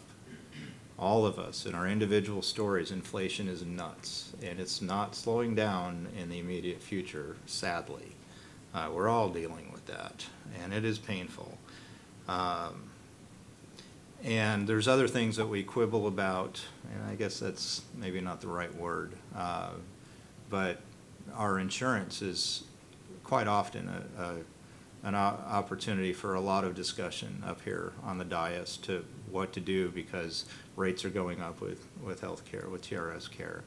And with the state's added dollars that they have in the coffers, they actually have helped us to eliminate, I think anyway, I'm just one member of this group, but I don't think we have to have any conversations this year and struggle over what can we do to help out the staff because their premiums are going up and up. This year, we're good. So I think with that taken out of the equation, that helps us. Other districts have made announcements of what they're doing this year, and some of the percentages are nuts. It makes 4% look small, but they're trying to play catch up. And even with those huge, and correct me if I'm wrong, Ms. Moss, but even with those, what seems to be huge percentages and movements and incentives, they're still behind where we currently are, which is I take pride in that. I think we all do, we should, because we do care. What the staff are going through is definitely noticed. And I know there's been discussions and models of 2%, 4%, and we're not officially in budget. We saved that for June, but so many districts have come out so early. And I know for me personally, I've received a lot of questions from teachers and others in the district. So what are you going to do? And they know, I can't tell you. I know we're going to do something. I just don't know what that is. But because we're at the end of the year, because we're in the season of movement, I personally believe it's something for us to give the authority for the staff to go ahead and put into the budget what we're thinking. I think we should look at 4% for all staff, and I've got all the specific terminology to make your world a lot easier, Ms. Moss and Mr. Kale back there. But it seems to me that'll help us move our budget process along if we can get that taken care of this evening, and then it's just worked into the budget. Now, I say that full well realizing and knowing that that's going to add on to that deficit number a lot. But with the other things that I've said previously, the attendance number could just a little bit change, and that'll help a lot. The state may do things to help us. There's still a lot of variables out there. We do have a healthy fund balance, so we can hedge if those things don't work out. We can't do that every year. That's my concern. I think it's the year we have to stay consistent and just march forward, because I believe even at the 4%, we're going to still be at the top. We still might lose in a couple of positions, and I know Mr. Poole will let us know that in future meetings. That's what I would think. But I don't think it's going to be at a level where we're not putting enough into it. And I think it's important to give the staff, especially as I said in this season of movement, the understanding that we've got your back as much as we can. I'd really like to put that out there before we close this calendar or this school year out and our teachers are not here and our staff isn't here to hear it. So like I said, I'm prepared to make a motion at the appropriate time, focusing on a 4% raise, with that said. Thank you, Dr. Dr. Raj? Mr. Wilbanks? Try it again. Thank you, President Fowler. And Dr. Reich, I concur. We looked at, in finance, we looked at coming out with 3.5%, which seemed to be kind of where, a little above where some of the market and our surrounding districts were going, and the difference of 4%. The net difference between those two was negligible, but we do have to be mindful of carrying that 4% forward in the future. We also, as you stated, have to be cognizant of the inflationary times that we're in. Hopefully, the Fed gets a handle on that, and we're seeing a small blip in the inflation numbers and not something like what you and I, none of the rest of this board, I think we're born then, but when you and I were young and we were dealing with stagflation back in the 70s and early 80s. So, oh, and Miss Fowler, Miss Fowler. We have several people that are very appreciative of your comments. Keep going, keep going. Yeah. No, but, and as our speaker, Stephen Poole pointed out, we need to keep the momentum because it's also a highly competitive environment. And we do need to send a loud message to our teachers now that we still have their backs, because we have some heavy lifting yet still to do to get these kids back on track. We know teachers are still overburdened. This has not been an easy year for them, and we need to continue to retain and attract the best talent if we have any hope of recovering from COVID and preventing, as I always say, this short-term loss, prevent it from becoming a generational loss for these kids. So given the fact that the delta was smaller than I expected between the 3.5 and the 4, and also the fact that, as I mentioned earlier, that I'm sanguine that we'll get relief from the state, we'll see increased attendance rates, and get stability to our budget, and hopefully not end up in recapture. That I'm willing to go out with 4%, knowing that that's probably a stretch, and that we've got to be very mindful of the future and bringing our budget back into control. But hopefully the stars align because the teachers need it. Our hand is being forced competitively, and we want the best, and we need to pay the best. So I'll be supporting the 4%. Thank you, Mr. Wilbanks.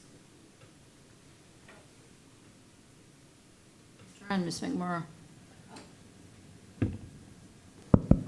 Thank you, President Fowler. Ms. Moss, I just want to thank you and your department. It's been said several times tonight, but you are always showing us all of the moving parts that it takes to present a preliminary budget. And I appreciate you presenting us with several scenarios because there are so many moving parts. And given that, I want to echo a lot of this, what's already been said from Dr. Reich and Mr. Wilbanks. I am absolutely in support of a 4% raise, and I appreciate each and every one of my colleagues because we have a board that understands that it's not just because that's what other districts are doing right now. It's not because we have to stay competitive. That's not the only reason why. It's also and mainly because it's the right thing to do. It's the right thing to do. Attendance rates improving, our rating from TEA, our enrollment improving. All of that depends on us as a district putting the best qualified professionals and keeping them in front of our students. And I can't think of a better investment. So I'm very excited at this opportunity, and I'll be supporting 4% raise tonight. Thank you, Ms. McMurrow.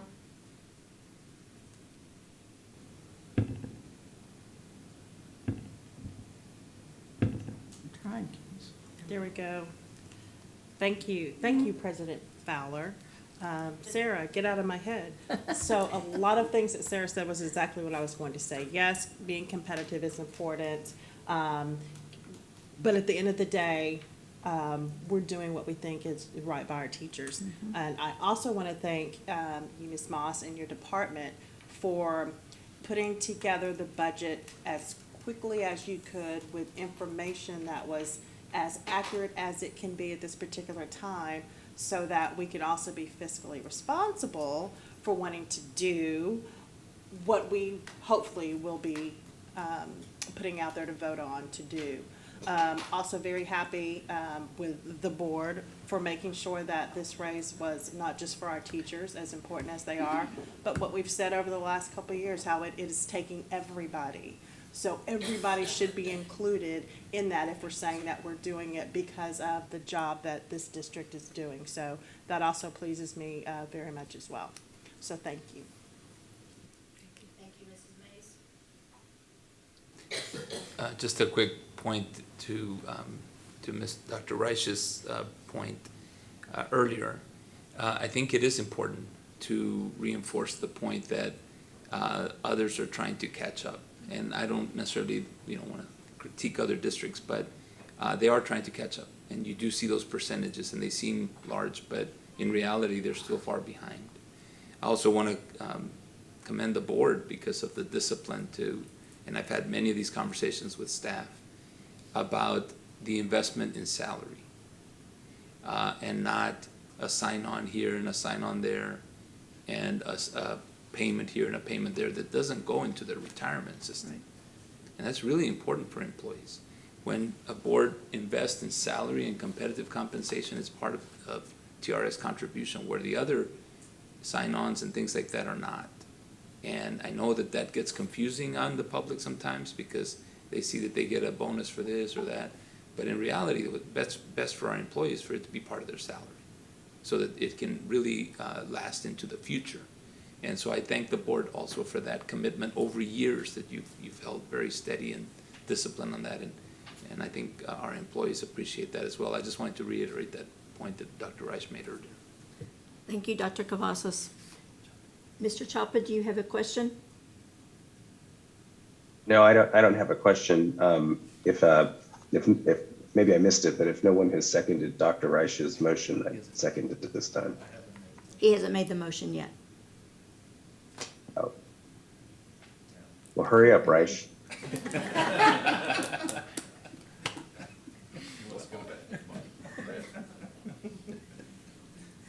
Do I have a motion to add in the 4% increase for our teachers? Okay, yeah. Yeah, okay, Mr. Chapa, you can say what you can say there virtually. No, that was good. So, yeah, I am absolutely prepared to make the motion. Another point before I make the motion that I want everybody to understand, one of the things that I have in this motion is the starting teacher pay rate of an increase, and that's over the $60,000 mark. And for me personally, that's really significant because we were the first board out of all of our competing districts on the big table that's provided to us every year to go for $50,000 several years ago. It was unheard of, and then all the other districts were like, oh wow, we got to catch up to Arlington on that starting teacher pay. And so it's, to me, it's remarkable that in, I don't know, probably about 8 years, we're moving that now a full $10,000+ for starting teacher pay. I think that's important to put out there, assuming this motion passes. So with that, I'll put in the legalese, if you will, but in general, it's a 4% for everybody, an increase in our starting teacher pay. And it's, when I say for everybody, so it's for teachers, it's for all staff, because everybody, as Ms. Mays has said, everybody is involved and important in moving the achievement of our students forward, and that's what it's all about. So with that, I move that staff comes back to us with a proposed budget for 22-23 that includes already a general pay increase of 4% of market median for employees assigned to the teacher salary schedule, a starting teacher pay rate of $60,400, general annual pay increase of 4%, pay grade midpoint for eligible employees paid on salary schedules other than the teacher salary schedule, and targeted adjustments where appropriate to achieve the market competitiveness and move staff members closer to midpoint of their pay grade. And that last point, so that's my motion. I'll stop there and then I'll say what I was going to say. Thank you, Dr. Reich. We have a motion by Dr. Reich. Do I have a second? Second. I think it was Mr. Chapa, based on his order. And a second by Mr. Chapa. Any discussion? So I have just a little bit. Yeah, Mr. Chapa, you're good with the second, right? I think I heard Ms. McMurrow jump in, and I'm fine with that if she would like to make it. No, we were going to support you doing that, as you so eloquently ordered me to get on with the motion. So, yeah, I guess you have to officially say it. I have the other attorney, our district's attorney, staring at me going, make him say it. So could I'll you? second it. Thank you, Mr. Chapa. All right. So the other thing that I was just going to add is, as far as the achieving market competitiveness, we, as we've discussed last year and this year constantly throughout the year, to be market competitive in all of our areas of employment in this district is extremely difficult. We're not talking market competitiveness of other districts. I mean, we are, but we're also talking competitiveness of where people can and have walked into other industries where they have a similar skill set that they can apply. So I want to say thank you to you, Ms. Moss. Thank you to Mr. Kale for all of the work that goes into this whole process to make sure that our employees are respectfully treated with market competitiveness pay opportunities to stay in this district and to be hired into this district. I think that's really important. So I just wanted to put that out there as well. Thank you, Dr. Reich. We have a motion by Dr. Reich and a second by Mr. Chapa. We ready to vote? All right, we'll do by roll call. Mr. Chapa? Justin Chapa, I vote yes. Dr. Reich? Aaron Reich, I vote yes. David Wilbanks, I vote yes. Keisha Mays, I vote yes. Melody Fowler, I vote yes. Sarah McMurrow, I vote yes. And the motion carries, adding in a 4% increase for our staff. Ms. Moss, I want to thank you so much for bringing this forward. Thank you for being conservative. Thank you for keeping our budget in line. And I know it's a lot of work, and I appreciate all the work you and your staff do. Thank you so much. Thank you. I would just add, if I may, that just speaking as the Chief Financial Officer for the district, if you'd asked me last year, should we do a 4% next year, I would have told you absolutely not. But things change, and I just want everyone to know, the board to know, that I do support the increase. I think we have some opportunities there, again, with the stabilization. But it's going to be some difficult work, but I think we know what those opportunities are, and this does not give me the anxiety that it would have a year ago. Thank you, Ms. Moss.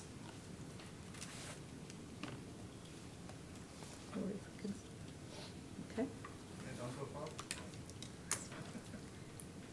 Next, we'll have our 2021-2022 financial update. Thank you. Dr. Cavazos? Thank you, President Fowler. And we bring now the financial update for this school year. So we're kind of in two different school years, which Ms. Moss is used to for this period of time. And so this financial update is to update you where we are thus far in this school year. So Ms. Moss. Okay, so we're going to switch from 2023 back to 2022, which is our current year. I think the board has become accustomed to this format. We are presenting this out, especially when we do a budget amendment. So this is a list of the funds that we'll be talking about tonight, a list of the financials that you find in your board packet, is here for you, gifts and donations, our bids, purchases, and construction items. I will make one comment on those. You'll see a number of those items there. That is simply because of the timing. We have some contracts that are due. We don't have a board meeting in July, so we bring those so that we can ask the board for purchasing authority. It's simply purchasing authority. It is not approving any contracts in case we need to spend some of those dollars in the next year's budget. None of those expenditures will occur until the board actually approves the budget for the 2023 fiscal year. The other point I want to make is our budget amendment is as of April the 30th, and our monthly financial report and monthly investment report are as of March 31st. So our general operating budget amendment, we're asking on the revenue side for you to amend it by $18.4 million. That's the increase for the TPAR, or that attendance percentage. We talked about that. We calculated, and I've showed you the numbers in a previous meeting. We're also asking for a $1.5 million increase for the ESSER indirect costs. We've made another adjustment there, and we'll see some increase on the revenue side there. On the expenditures, we're looking at a $1.2 million increase for that universal pre-K. We talked about the furniture, which is a part of what we assigned to fund balance, and we're amending that because we need to get that furniture ordered in this fiscal year. Bottom line to general operating is an $18.7 million net change to the positive. This is just a look of the top half of that amendment that you have. Again, the $19.5 million revenue adjustment, and the bottom half shows you the $1.25 million for pre-K furniture, totaling the $18.7 million net change. As always, we bring to you how that makes the budget looks in consideration of our ESSER adjustments. That $3.9 million deficit now would be a $43 million deficit without those ESSER adjustments. Our debt service amendment that we're asking you for is just a $1.4 million decrease to other resources, and that's as a result of our bond refunding. We've done some accounting adjustments there and had to adjust the budget as a result of that, for a bottom line net change of $1.4 million. And that's the top half showing that $1.4 million.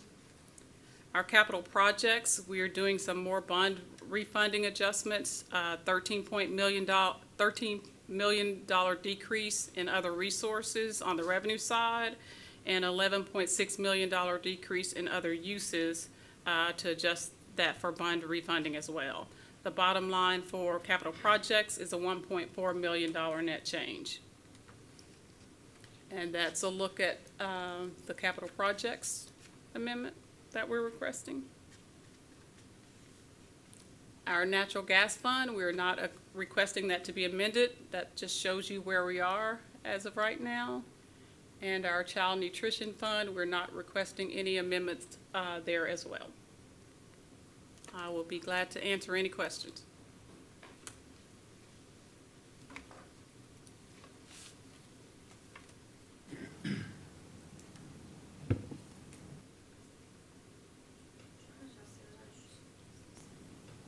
There you go. Thank you, President Fowler. So thank you for the update. And this, when you're saying requesting, it's because it's actually included in our consent agenda immediately following this discussion item. And I just wanted to say that as a trustee, I appreciate it, but as a citizen, I appreciate the transparency and the discussion to put it out there.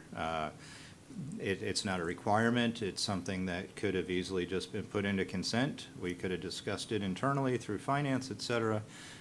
So I think it's just a positive thing for our community to have all of this really put out there. So I appreciate that, as well as you juggling back and forth between this year and next, et cetera. So I just wanted to put that out there. Thank you. Thank you. Thank you, Dr. Rush. I don't see any more lights. All right, we will now address the consent agenda items, which consist of routine items grouped together for approval as one item. Unless removed from the consent agenda, these items will be acted on one time and with no discussion. Trustees, are there any requests for items to be withdrawn from the consent agenda for further discussion?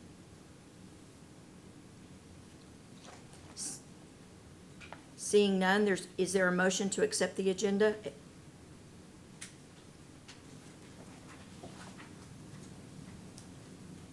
Dr. Reich? Oh, I think I was still hot, but sure, I move to improve consent. Move to approve. I second. We have a motion from Dr. Reich and a second from Mr. Wilbanks to accept the consent agenda as presented.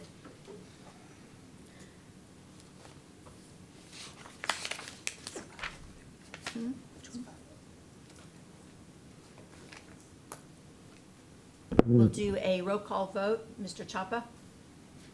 Justin Chapa, I vote yes. Aaron Reich, I vote yes. David Wilbanks, I vote yes. Keisha Mays, I vote yes. Melody Fowler, I vote yes. Sarah McMurrow, I vote yes. Motion carries. Thank you.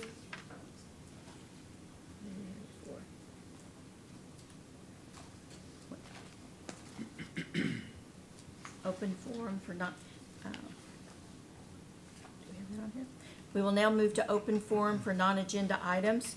Ms. Benjamin, do we have any requesters registered to address the board regarding non-agenda items? Yes, ma'am, there are 3 people on the list presented to you for non-agenda items.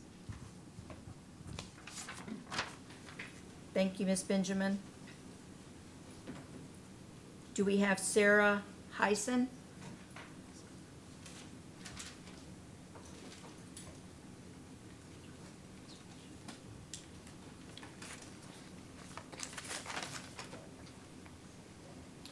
Welcome, Ms. Heisen. Thank you.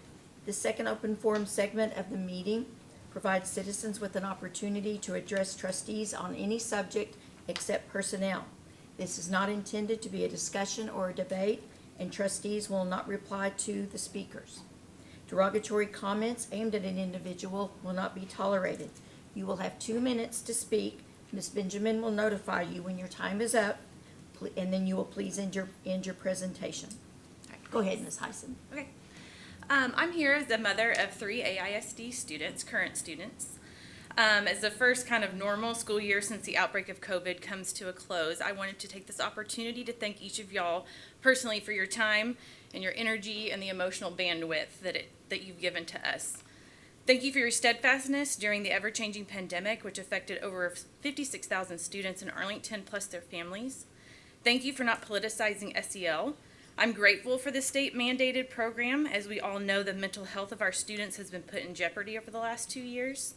Thank you for not politicizing the fear-baiting fallacy dubbed as CRT learning.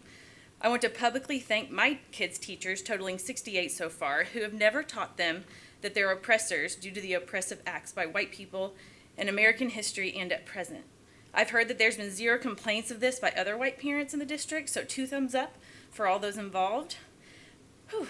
Thank you to the members of the SHAC for choosing the new state-mandated curriculum for our high school health classes. Lastly, as a concern for myself personally, for the books and the charge of pornographic content that's being brought up, I would like to encourage you all to look into how Polk County is approaching books that have been deemed by some as unacceptable. They are taking a very impressive holistic approach to these concerns. My concern is that statewide, the books being focused on heavily target and attempt to silence the experiences of people of color and LGBTQIA+ persons. It's my hope that all AISD students can find themselves and their lived experiences within the books in their public school. As for my children, I hope they continue to have access to the experiences of the other, because we know that knowledge, understanding, and personal contact are the greatest tools to lessen our fears, which in turn will lessen the impact of xenophobia and homophobia on a societal level. Thank you guys again for everything you've given us. Thank you, Ms. Heisen. Is Thomas Hines here? Ms. Benjamin? Cindy Kalaluka.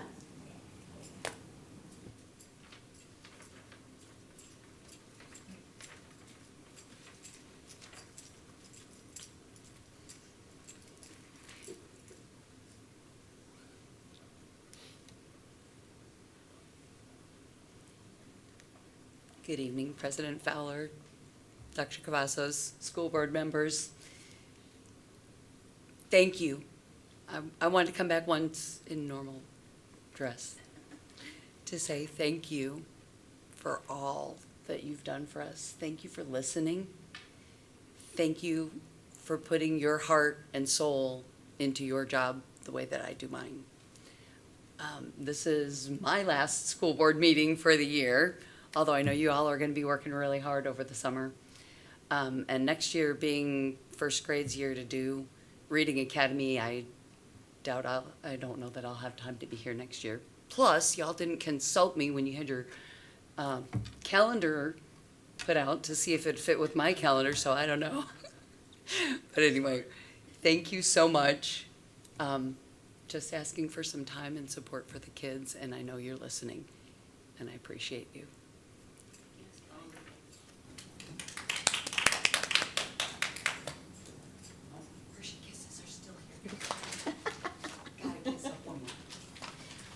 It's now time for the superintendent's report. Dr. Cavazos.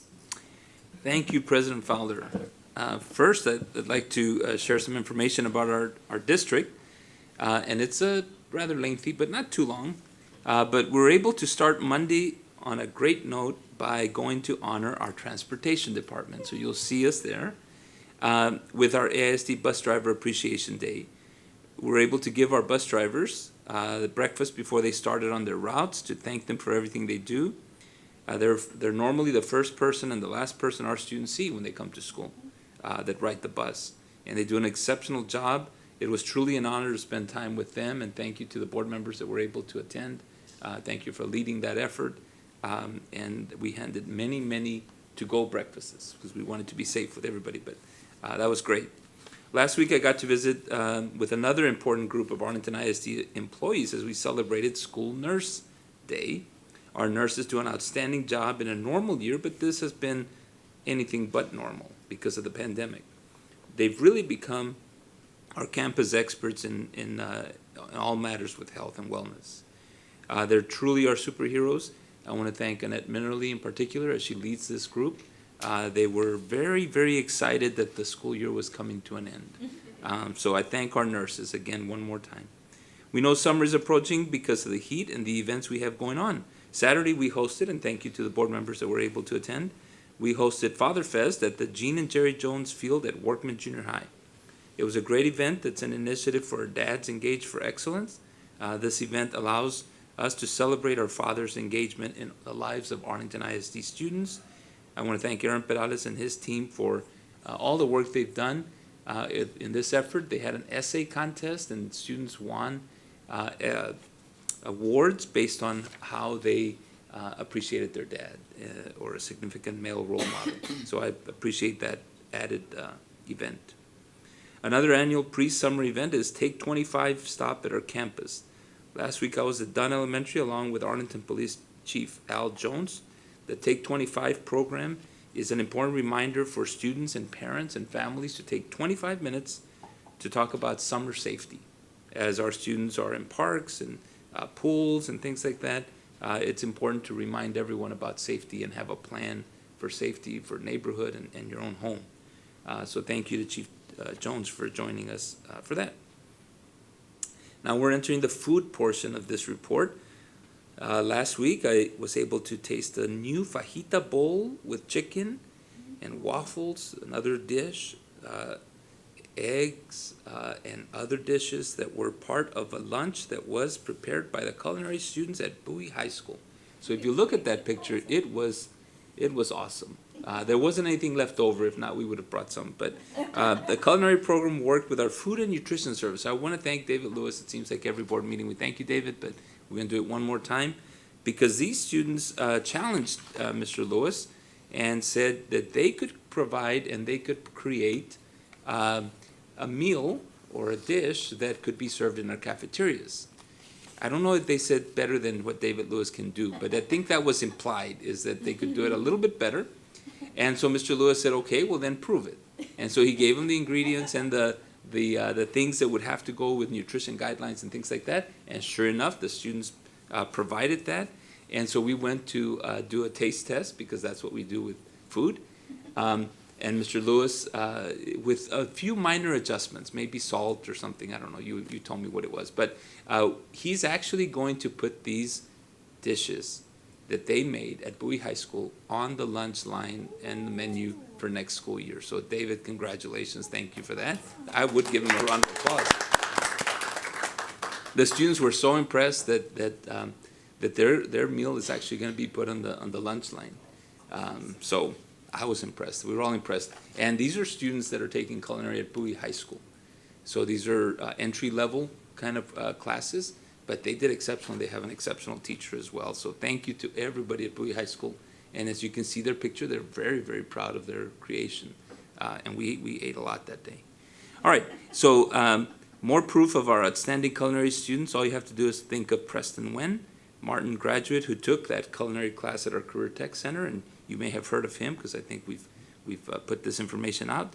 He won the World Food Championship Final Table Challenge in South Carolina. He was competing against some of the best chefs in the world. And the 2021 Martin grad topped them all. For his efforts, Preston won $100,000 and became a champion.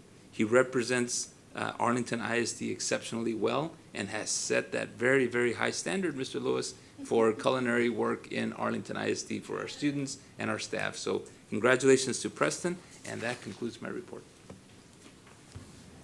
Thank you, Dr. Cavazos. Do I have any school board members with reports?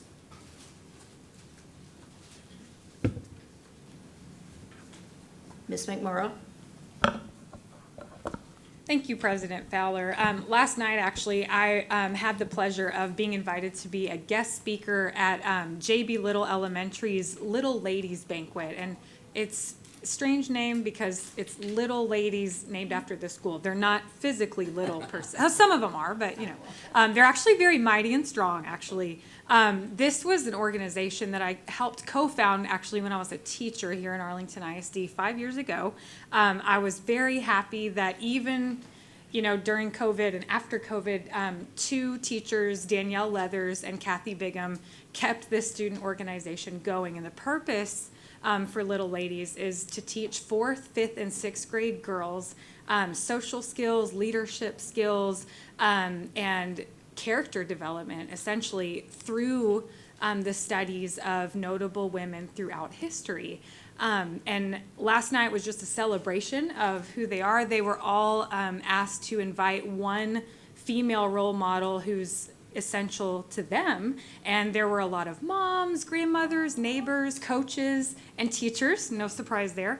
But it was a wonderful celebration. And I do want to just thank every staff member and teacher out there who takes the time to sponsor extracurricular activities, many of them unpaid.